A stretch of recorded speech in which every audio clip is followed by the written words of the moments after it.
ప్రాణహిత నదీ జలాలు వినియోగులు రావాలి అని అంటే మీరు తుమ్మడి ఏడవ బ్యారేజ్ నిర్మాణం చేసేటువంటి ఒక మీరు ఆలోచన లేదు, చొరవ లేదు. ఇవాళ మిగిలేదు మేడిగడ్డను మనం పునరుద్ధరింపజేసుకోవాలి. ఇప్పటికైనా కానీ ఏదైతుందో ఈ ప్రభుత్వం ఇంకా 2 ఏళ్లు ఉండబోతుందా, ఇంకా 2 ఏళ్లు ఉండబోతుందా చెప్పంటున్నా. ఇప్పటికైనా కళ్ళు తెరిచింది. ఇప్పటికే కళ్ళు తెరిచి ఇన్ని ఏమనుకున్నది, మేడిగడ్డ సాగోజు పెట్టి కేసీఆర్ గారిని దోషిగా నిలబెట్టే ప్రయత్నం చేసింది.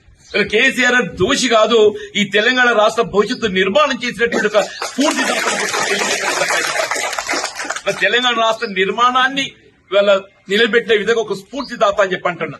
వీళ్ళ మీరు గత వారం రోజులు గమనిస్తుంటే ఏ విధంగా కాళేశ్వరం ప్రాజెక్టు పునరుద్ధరింప చేసుకోగలుగుతాము, మేడిగడ్డ బ్యారేజ్ పునరుద్ధరింప చేసుకోగలుగుతాం అనే ఒక ఇవాళ ఎందుకంటే దోషి అయిపోతున్నాడు. ఇప్పుడు 3 కాలాలు గడిచిపోయిందే ఈ వేసవితోని, ఇక మిగిలేదు 2 కాలాలు. ఈ 2 కాలాల్లో కూడా చేస్తా అంటే కూడా అవుతుందా కాదా తెలియదు కానీ చెప్తున్నా నేను. ఇంతకాలం అయితే ప్రకృతి సహకరించింది, మన కరువు రాలేదు. రేపు భవిష్యత్తు ఏమైతే తెలియదు. రేపు కరువు వస్తే దానికి జవాబుదారు ఎవరవుతారు? రేవంత్ రెడ్డి అవుతాడు, కాంగ్రెస్ పార్టీ అయితే అని చెప్పంటున్నా. దానికి జవాబుదారు ఎవరైతారో రేవంత్ రెడ్డి అవుతాడు, కాంగ్రెస్ పార్టీ అయితే అని చెప్పంటున్నా. దానికి ఏదైతుందో అదేదో ఇవాళ జ్ఞానోదయం అయినట్టు ఏదైతుందో ఏ సంతోషం. ఇప్పటికైనా వి వెల్కమ్ ఇట్.